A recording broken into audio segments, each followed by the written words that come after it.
ball.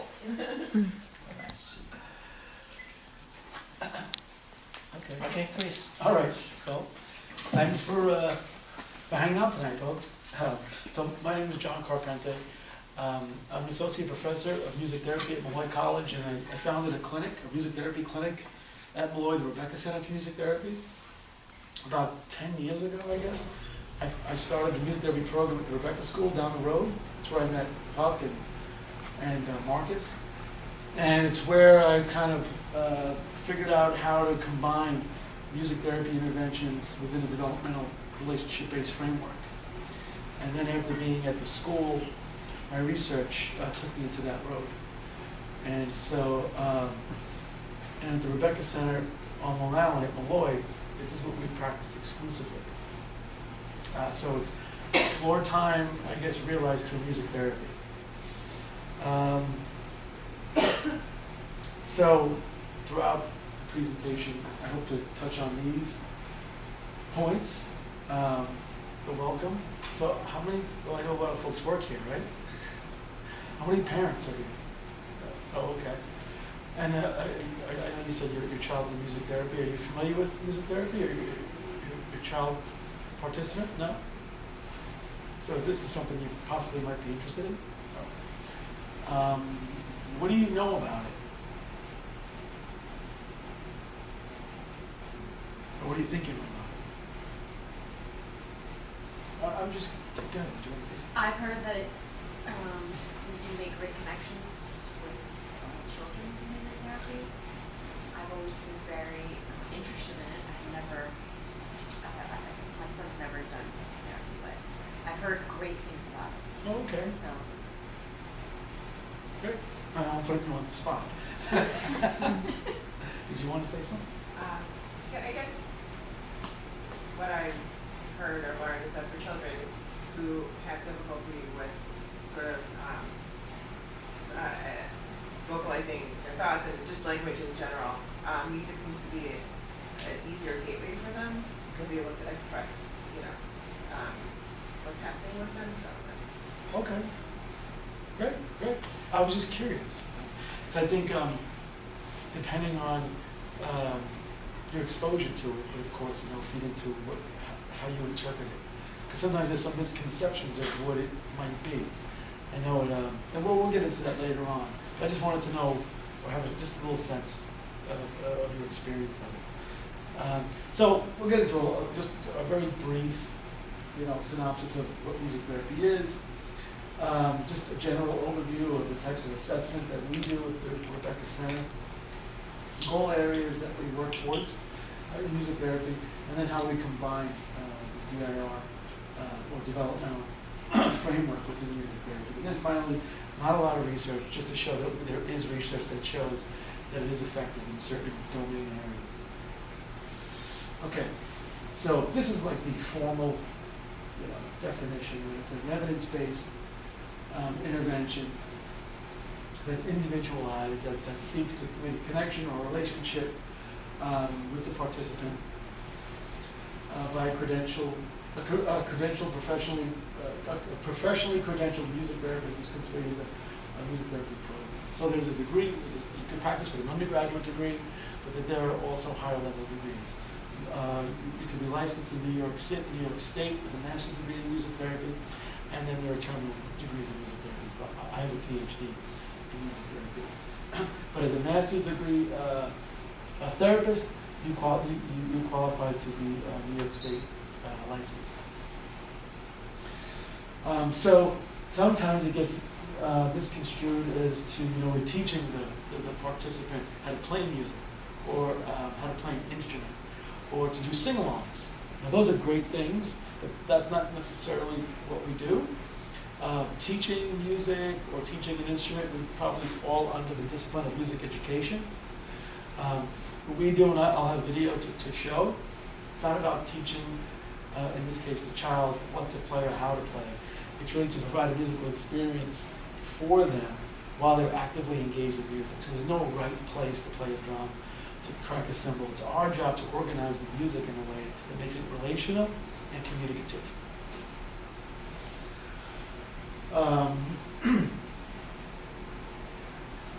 So music therapists work, a range of conditions and settings, from hospitals to schools, clinics, etc. So basically what we're doing is we're trying, as I said earlier, we're trying to provide a music experience for the child, and depending upon his or her developmental profile and differences, in other words, the things that might get in his way that keep him from engaging in relational music making, depending on those things would determine the type of method or experience we would provide. There's improvisation, where we're spontaneously creating music with the child. There's songwriting. Let's say the child has words and can be relational through linguistics. We might get into songwriting with him or her. There's receptive experiences where sometimes the child doesn't really want to play, so we can play music for or to or with, but with the intent to hopefully we can seduce them into playing music with us. And then there's recreated, where we would use pre-composed songs, familiar songs. So it's not to say, because a lot of times when we meet new parents at the center, and after they fill out all the intake information, and then we'll ask, what would you like us to do, for your child? And a lot of times they say, well, he loves music, he's musical, he knows every word to every Beatles song, he's got a great memory, and that's great, but what happens if we change the word, or we change the intonation, the tempo? Well, then he has a hard time. So, well, that's where we want to live. We might use familiar songs that are predictable and provide a sense of security for the child, but eventually want to veer off so we can expand his range of experience. Right? And so one of the formats that I mentioned is improvisational music therapy. And this is the one that we use primarily at the center.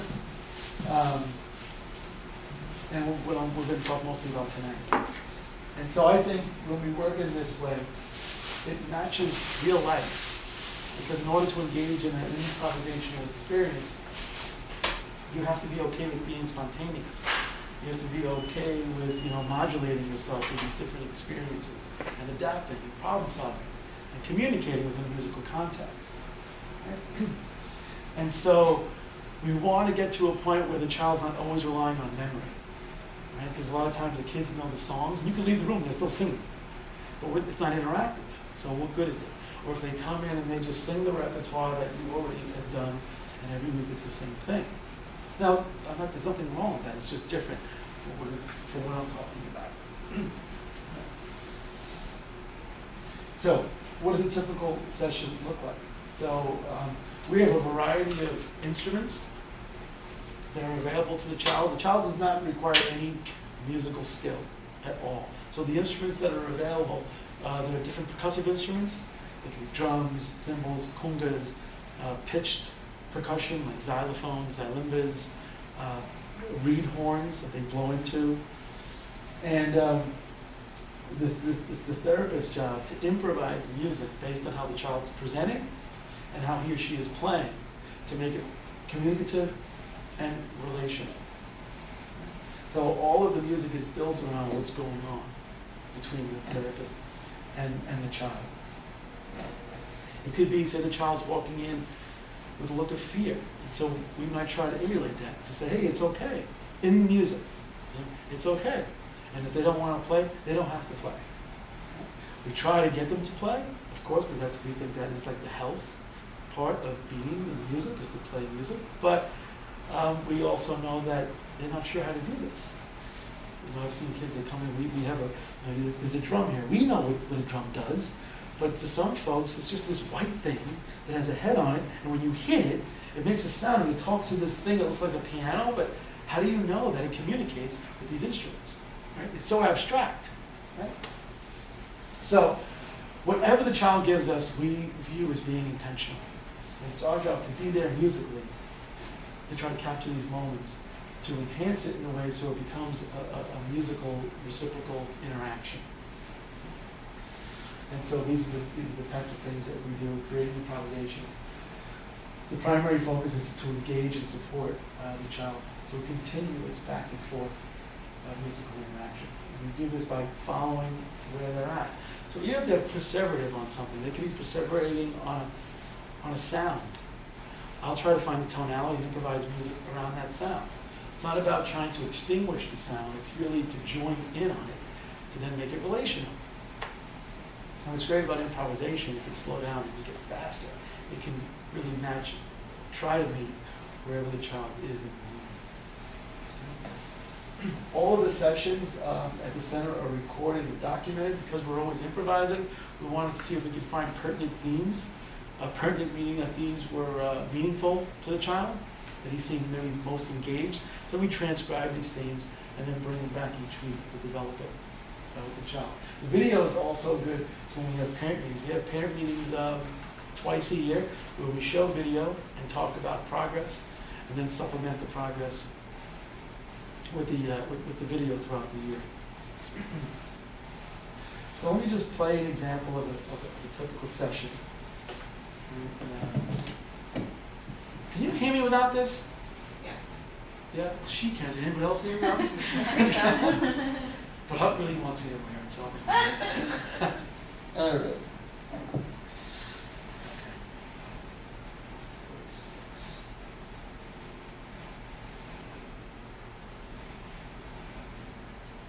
Oops.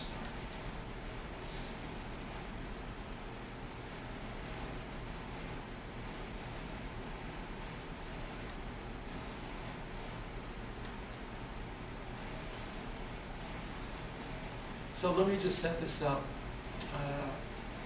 for you. So this little girl comes into music. This is our first session.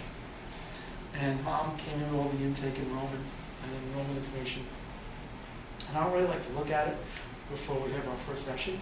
So I don't want to go into have a bias. Because I know that sometimes a child can unfold differently in music than he might or she might in another environment. So I'm on the bench, I'm on the piano, and you'll see whenever we do an intake, we try to have two therapists or an intern, a music therapy intern, who's on the floor, whose main task is like the conduit, to try to facilitate interaction. The child needs some hand-over-hand or some sensory support. He or she is there to lend that, while the primary therapist is on the bench, on the piano, trying to create music based on the interaction. So when Layla came into music, she didn't say anything, and she sat in this little box chair, and she just leaned over, and it looked like she had a weak, core. At least to me, it seemed that way. And she wasn't watching. And I just offered her a tambourine and sang in a high falsetto voice. I offered her a tambourine. She had nothing to do with it. And then I just started playing music on the piano, just to kind of reflect how I was like experiencing her, And then she gradually walks over to the snare drum and sits down. That's when the video starts. She has these big mouths. And I think she likes the way that it's a drum. And the thing underneath the drum is called a snare because it gives it some reverb and it really rattle. And I think she kind of liked that when the sticks were moving. So I'm trying to accompany that, but also try to get her into basic beating. So she's then related to me, and then we can move on to playing music.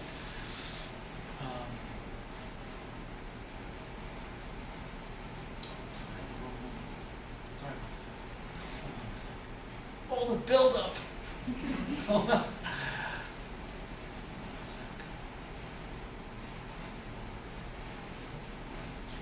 Sorry about that.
So in that,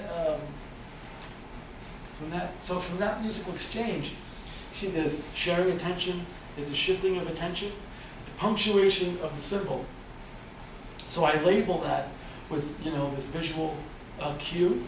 I did it twice and then took it away, and it seems like she integrated, knowing where the symbol comes in. That's problem solving in music, right? And as she's playing, she's trying to control her beating, and the music gets faster, and she adapts to the music. I would say that's problem solving also, right? She crossed midline once, but we didn't see it again. But again, it's not something that I'm not going to say make her do that again. It's just that the music is calling for these responses, and let's see if she can follow along. So the music that I'm providing is created for her based on what she was playing. I just like that idiom because it's kind of driving, and I'm hoping that it will get her to jump onto the train and start beating, the basic beat. But the melody is very clear. Bum, ba, ba, ba, ba, ba, beep, ba, ba. And then what do you do with that? She punctuates the symbol. Now, if she didn't punctuate the symbol, maybe I might give her a visual cue to do that and see what she does. But initially, we want to try to do it just purely in the music, right? To see how she responds. Then the music gets faster, and then we have this imitation, this call and response. Boom, symbol, boom. So the cadence on the piano is kind of like, it sounds like it's going to end, and she hits the cymbal, but it keeps going. Then I do it again, she keeps going, and at the very end, I end, but she wants the last word, so then she crashes the cymbal. And then we had a nice smile at the end. Right. So the idea is also when we see that the child is beating the basic beat, we say, wow, they're really with us, but are they really with us? So we have to change it a little, just to see, are they with us, or are they just on autopilot? And so there's an example where the music is kind of like ebb and flowing, with tempo and dynamic, right? But everything that's being played and sung has a purpose, to try to engage or deepen the experience of the child playing. So we do assessments, and we do create goals, and this is the instrument that we use to assess.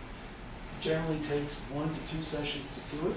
It's been tested now, it's valid, it's reliable, and really it's trying to understand how client, or in this case, the children, perceive, interpret, and create music with the therapist. So we would take that video that you just saw and try to dissect it in the way of what's going on, how is she perceiving the sounds, what are her musical tendencies, what does she always prefer? Because sometimes kids like fast and loud, and they're most engaged and relational when the music's fast and loud. But we need to have some diversity then in the music to see if they can play with an expanded range of tempo or expanded range of dynamic.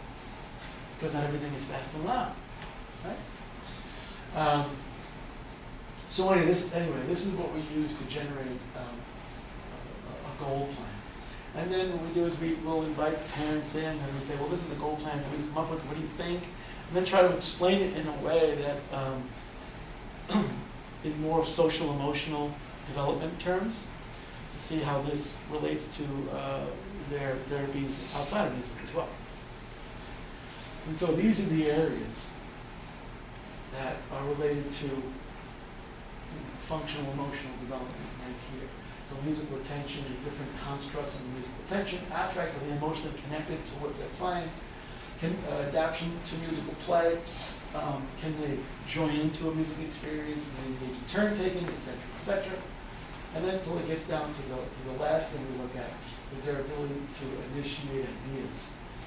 And there's about 15 areas underneath intuitiveness. And this is usually where some of the kids have a hard time initiating ideas with the intent to relate. I just put this slide up just to illustrate that there is a goal plan that we try to follow each week. So, as I said earlier, we're following their lead. We're trying to create music that works with their nervous system, not against the system, while at the same time considering their individual differences, so we can support those if possible, so they can move up the developmental ladder within the context of the music. And so really our goal is to follow their lead, and once we have them in an interaction, we try to expand the play, like we saw a little bit of the previous video. We give the child an affective back and forth experiences. So we want long, robust interactions that go in 10, 20 measures of music, as opposed to teaching and working on isolated skills. It's the antithesis of working on isolated skills, really. And if you think about what goes on in musical interaction, think about all of those conventional domains, like motor, sensory, all the things are happening simultaneously within the musical experience. And you have to respond in a tempo-based manner. So we deliver the music therapy to the children while considering these things here. So when we do assessment, in addition to looking at the musical interaction, the musical responses, we're looking at these areas as well. This is a developmental schema that goes up to about 4 years old. And where are they on this here? And then trying to understand, this is with help from the OTs and the PTs, what are the differences? What's getting in the way of them being able to move up, this ladder? And then relationship-based, so we want to understand the mode this child has of relating. Because everything we do, we're trying to provide everything in a social context. So even you saw in music, it's just indigenous to music, right? When you get to music with someone, it's just you're being social. Right? So everything we do is we try to contextualize it into a relational experience. So here's another example.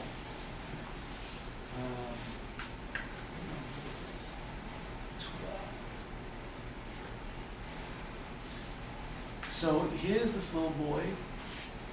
I think this is his second or third time in music. And all right.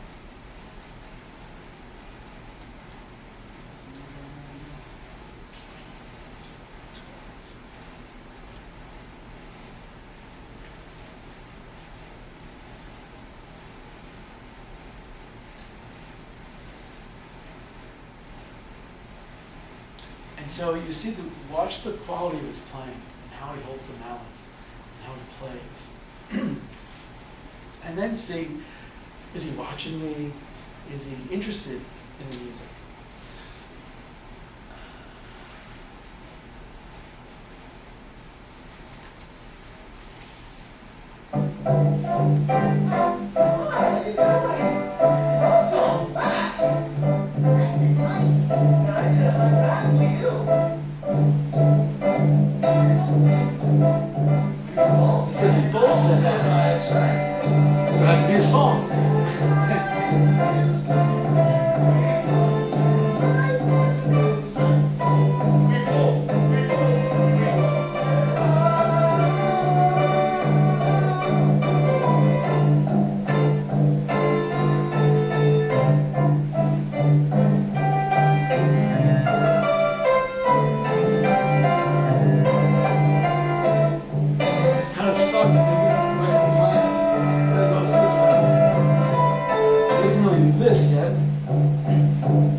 following along. We don't really know each other yet. It's only the second time. So wherever he plays is where I go. And then maybe try to challenge him a little bit, but not so much. It just seems like he's got to turn his body to play, so the music wants to be reflective, of that. Any thoughts, questions, suggestions, ideas? More wine? It struck me that he really wanted to join you, and maybe he wasn't always quite sure what to do, but the motivation was like so clearly there. I think so. And it seemed like a struggle because I don't think he I don't know how strong his peripheral vision is. He's got to move his whole body to go and to be there and then to watch me. So I think he studies my hands. It helps cue him. He's a visual learner, I think. When to play and to do this and then. Yeah. Any other thoughts? Yes. What do you typically do if you have a child that, let's say, is not having a good day and, he doesn't want to play? How do you pull him in? Okay, I got a video for that. So, because that happens, or it's their first it's their first time in music and they're scared and they don't want to come in the room, and so parents are always allowed to come in the room. That's fine, but we always have them do stuff. We get to be in the room. So this video I'm going to show now, this little guy, he was crying. I could hear him down the hallway. He just didn't want to come. He didn't know where he was going. And so I could hear his the tonality of his crying, and I'm trying to find it on the piano. And he's with his mom and his dad, and he walks to the foot of the door, and he won't come in. And I'm not going to, we can easily pick him up and put him in the room, but we don't do that. We've done sessions outside the room, wherever the child is. But then mom and dad suggested they come in. Yeah, that's fine, no problem. It's a really small room too, it's fine. So they come in the room, and he's just sitting there. And let me just find where it is.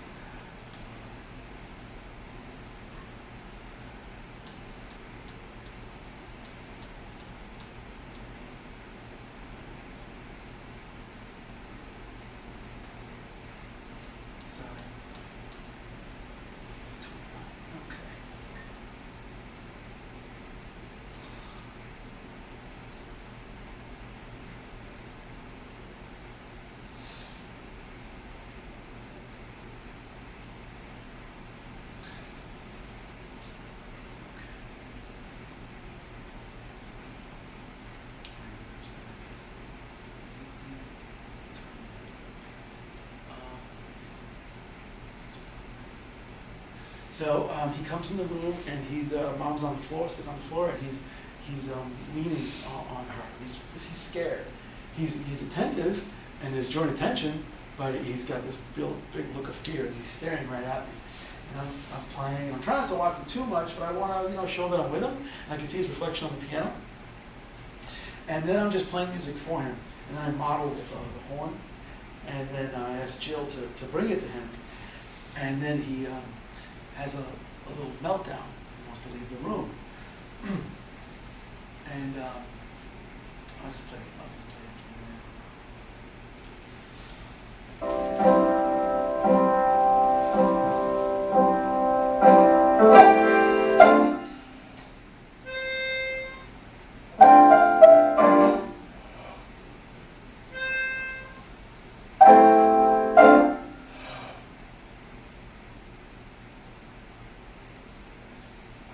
I'm trying to get a response.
he was getting a little stressed by the door, then I could just repeat the main theme that he liked. And that seemed to maybe bring him back in. I don't know, I can't ask him. I can just go by what's going on in the room. But even if those responses are back and forth, right? I don't care about the language, I just care about the back and forth. And the sounds were tonal. And as he became more comfortable with the structure of the music, the way he said it was a little stronger, but still, it's pretty one-dimensional, the interaction, you know, but we're just getting to know each other. I'm thinking of another video that we had to use unconventional music making. It's an old clip where the child couldn't hold sticks. It was just too much for his hands, and he couldn't leave the classroom, so we'd go into the classroom. He was very sensory seeking, so we wanted to provide him as much as we could have with that. So he's available for the interaction. And so really the interaction took place just hand slapping. And he liked tactile input, so I hit his hand pretty hard, but made it into it became like a percussive instrument where it would sing along with every time he hits. Let me just find that.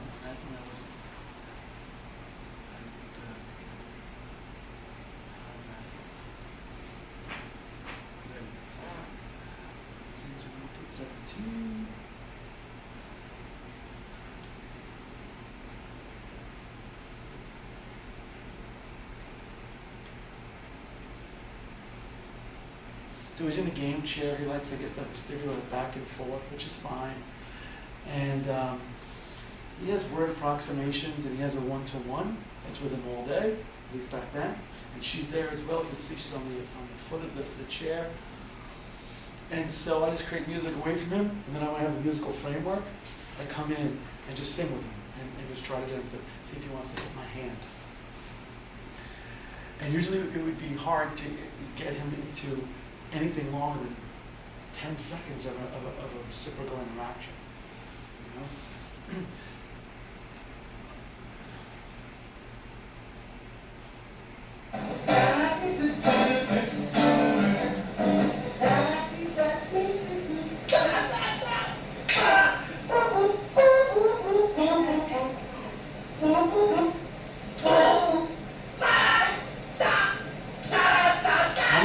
So much affect, tons of affect, to inspire him to play.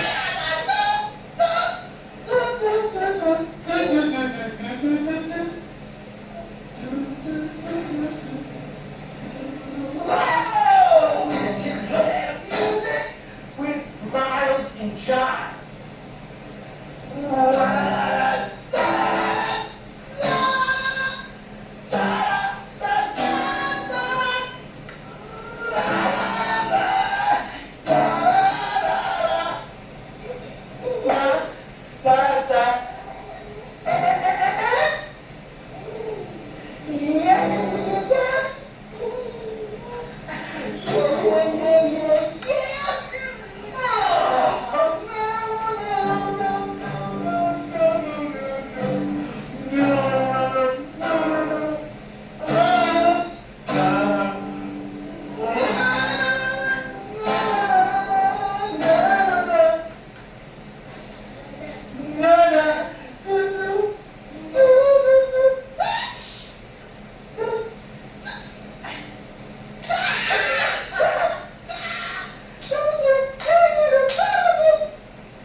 To a nice vocal play between him and I.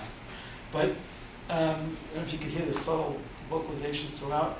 He was imitating the sounds I was playing, you know. But then the music leaves the space and he fills in the blank, and then it carries on. So that was an example. He would never engage in music in terms of playing in a conventional way. He would just trash the place. the drums, the sticks would go flying. And so, because it wasn't something he could manage sensorially, I don't think, you know. So we tried this approach. And so from there on, it was just really vocal play and giving him sensory input while we do the vocal play, just so we get the back and forth with him. Any thoughts, questions? No? You with me? Yeah. That chair is rhythmic too. Yeah. And what's great about live music, like we can adjust to the tempo of the rocking too. Yep. Let's see. So, then the other stuff that I think just automatically happens when we make music. So we're living in here, right? Your musical emotional connections. But if you think about under that umbrella, what's happening at the same time in this temporal experience, right? The motors being activated, motor planning, sequencing, cognition, communication, sensory, in all the videos, right? So with the little guy we just saw now on the rocker, well, it's clear, right? Motor planning, sequencing, not only in how he's rocking, but the imitation of the melody. He was completing the phrases when he would just say ah, ooh, or ah, or ba. And I think it was intentional because it was tonal. It was in pitch. Right? There was communication going on there. Maybe it wasn't linguistic communication, but there was certainly communication going on. The cognition and the sequencing of the music, knowing how the phrase goes, so you have to memorize that, right? Et cetera, et cetera. And then the sensory piece, with the vestibular, the tactile, the visual, the auditory, and it's integrated. That's what's so cool about music, I think, you know? We do this, we don't even realize we're doing this, you know? Where a child like this little guy has a hard time integrating the sights and sounds of the environment and then being available for interaction. But here it seems as though we had a way to connect with him. We just had to figure it out. Okay, so here's another clip where I like to call eye contact is overrated. So this little guy is playing, there's 4 drums lined up, he's on his knees, and Mike is the music therapist behind him. He's not even looking at him. And he's playing the drums in this sequential way, and Mike is just accompanying, making up music around what the little guy's playing. And then they start singing goodbye together. Now, this little guy has he has a propensity for pitch. I think he might have perfect pitch for whatever reason. So he prefers certain keys. You know what a key is? Like a tonality? I forget the key. Let's just say it's a D tonality. That means that the song has to be centered around D. And when it's not, he has a hard time. And so one of the things that Mike, the therapist, is working on is to do playful obstruction through changing the key. And then he's got to turn, it turns around, and it's like, no, no, no, no, no. And he's trying to wave Mike's hand off the guitar. So in play, we do playful obstruction by the child wants to get to this. We might be goofy with them and not let them get to it, and let them, they have to think of other ways to try to get to it, as opposed to just give it to them and they leave, right? And in music, we could do it in this way, or by changing any element, as long as the child is aware of that and then wants to get it back. What is he going to do to get you to do it? So we try to take him up to the point that he becomes dysregulated. We don't want to get dysregulated, so we try to find that threshold, right? 66.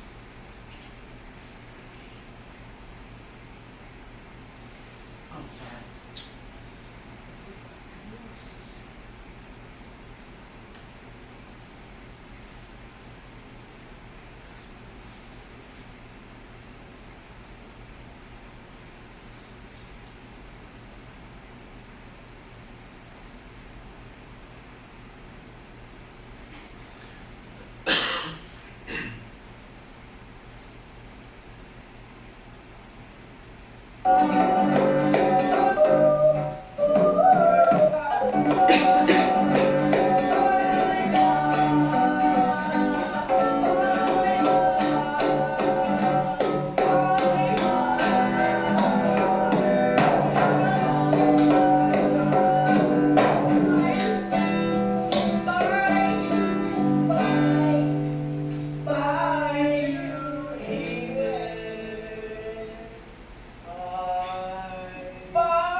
latched onto that familiar melody, so Mike has to change the music now. And then Ethan changes.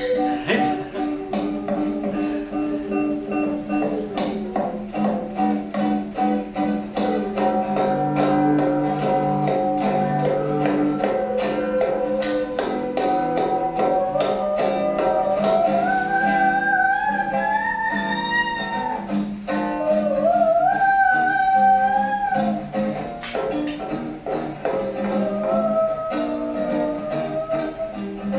So you recognize the key change.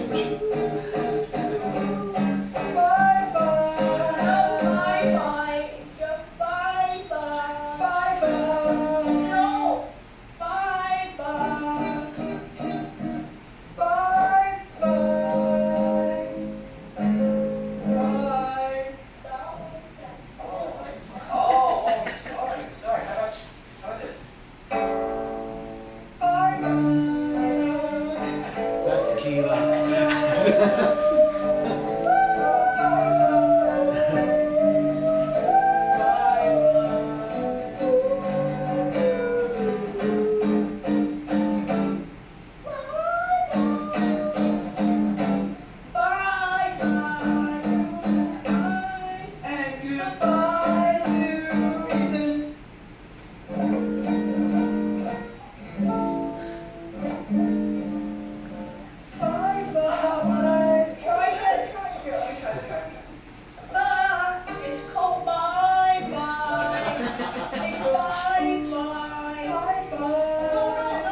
He's changing the key again.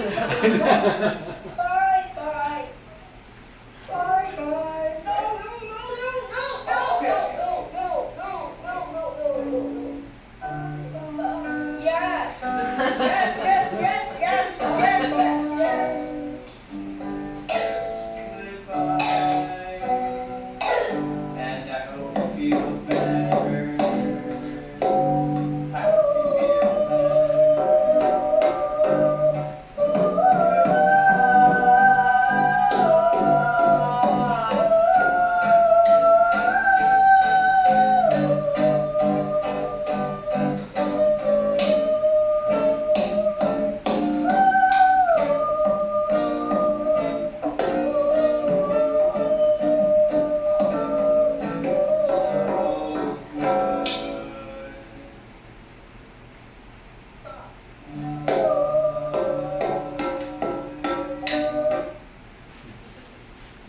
So in working this way, the therapist has to really have a grasp of music to be able to change things like this. Without like, what chord is that? What chord?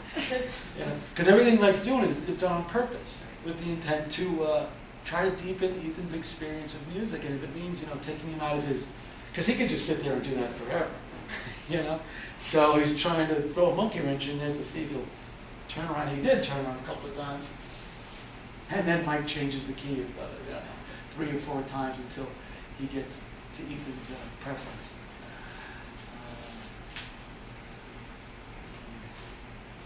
Thoughts, questions? We good? Cheese, wine? Gotta give me something, folks. Come on. All right. Okay. Because I can just keep playing videos. If that's what you want to. It's up to you. We could do. I could show videos. We can chat. If you have something in mind you want to say, or have something in mind that you don't want to say. No. All right. So, so here's an example of this child who he needs to be moving and playing. So it's hard for him to just sit and play a drum or play an instrument. And so, as you see on the periphery of the room, we have a lot of different instruments available.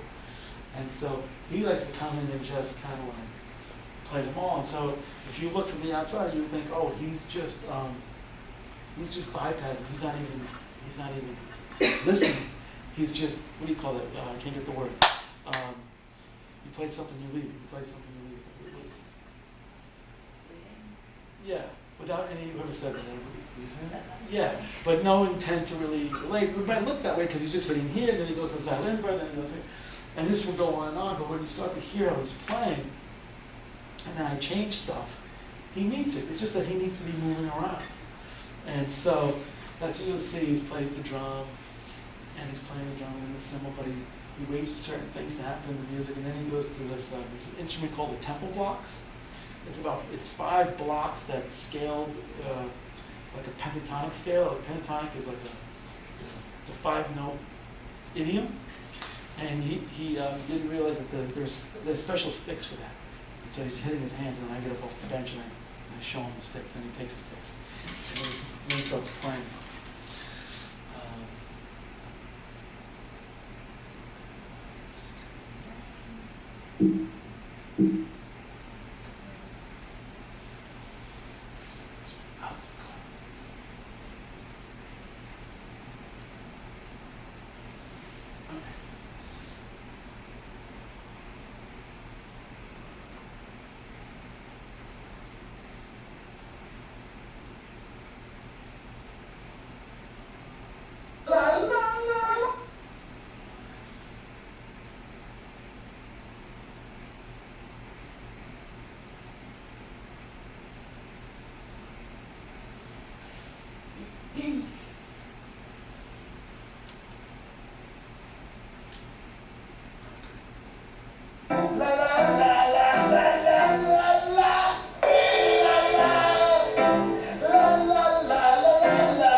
Which will take.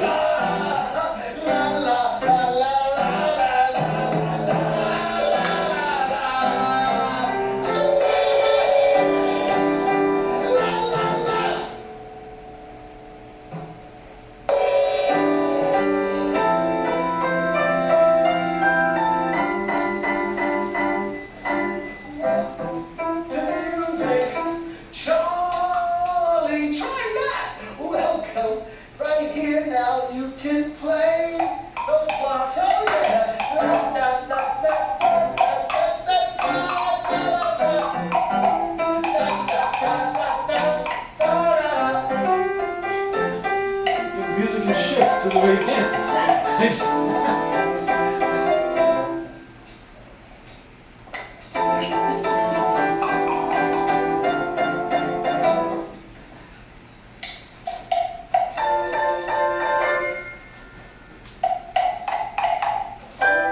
It's imitation.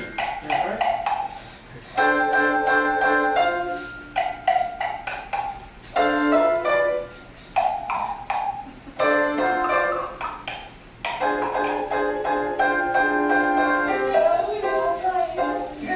He says, I'm tired. I'm getting tired.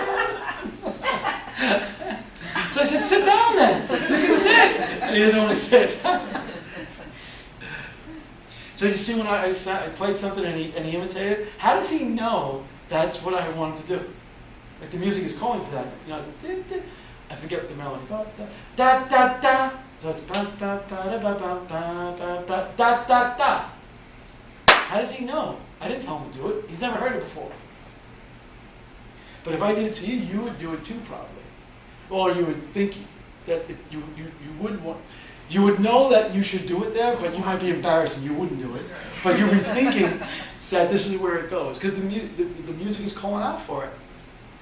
And so essentially, you know, what we're trying to do is tap into each child's musical intelligence, right? And so how do you know? The phrasing has to be right. There are beats left off for them to fill in. And some of the kids understand it, or maybe if they don't understand the imitative portion, some of them might understand there's something missing because they understand musical systems in a way, you know? Whereas, he just stopped, and they might just fill it in with one beat, and then the music continues. Because the music doesn't move until the child moves, right? So if I went da da da da da da da da da da, he might go da, which is fine. And then I'll repeat it again to see if he'll imitate it the second time around. And maybe he has a hard time imitating more than one note or 2 notes. It all depends. Right? But it's just interesting, right? How do you know to fill in there? Nobody told you, right? It's just what the music is calling for it. That's what I think. Right?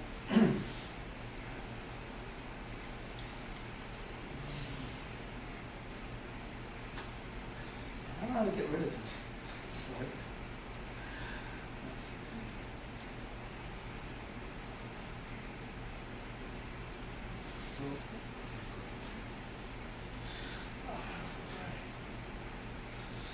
So here's another example. I try to show different ways that we make music with the kids. And some kids are more easy to engage than others. And so this little guy has a hard time just staying in something unless he's being, I don't want to say held, but being touched in ways. Like he has his legs up on Jill's lap, and Jill is just singing with him. He usually latches on to memorize words and will script.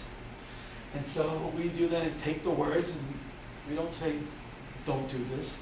We just take the words and put it into a musical schema to see if they can maybe get out of that script and become then more relational in the moment. I think this is a pretty good example of that.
He's in and out, right? He's in and out.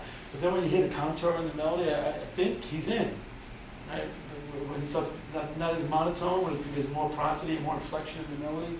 And Jill just keeps repeating that when she, I think, when she feels like he may be going on into a different tangent. What's cool about music, we can just take anything that they give us, that he gives her, and puts it into that original schema, right? That same musical pattern.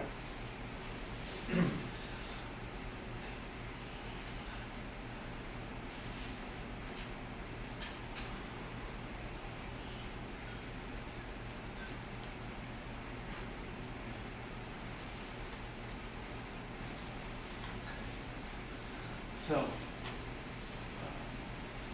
I just wanted to show that there's a growing body of evidence regarding music therapy. If you're interested, I can give you the articles. But music therapy is a pretty new field. It's probably since 1950, and so research now is becoming more robust. Actually, NIH, National Institute of Health, just released an announcement 2 days ago that they're going to be awarding up to $20 million in music therapy research grants. So we'll see what happens with that. But these are just some of the areas that the research shows improvement that are outside of music. And so these are all prerequisites for learning, right? And for being in relationships. Okay? And so if you have any questions, or you can talk to Huck if this is something you're interested in, or if you have any questions about what I spoke about, let me know. What age do you usually start? How young? Oh, we have kids that come in from 2 years old to adults. Yeah. So I asked Huck the age range of the kids that usually typically come here. So those are the videos I try to pull. You know, from like 4 years, I think we saw from 4 to like 7 in these clips. Yeah. How often do you have sessions? Between 1 and 2 times a week. Sometimes it's hard for parents to come. Sessions are anywhere from 30 to 40 minutes. And we do groups also, but we have to pair the right kids together, you know, developmentally speaking, and that they can be in a group. Small groups, we might have 3, maybe 4 kids in a group. And then and then groups run a little longer than, it depends how long the kids can take it. But we allow up to 45 minutes, you know, for groups. Are you offering the sessions here Yeah, at the Small Center? yeah, that's Okay, I just want to make sure, because I know that you were from Long Island, so. all right, we should have made that clear. So this is a program. So Huck and I have been talking about this for a long time, and just because of scheduling, it just didn't happen. And then when I came in and shared some floor time ideas with the staff, January, February, we continued the conversation. March. Was it March? Okay, I don't know, whatever it was. We continued the conversation. I said, I'd love to do, you know, bring it here. This would be great. And so he suggested, well, why don't you come meet the parents and see if there's interest.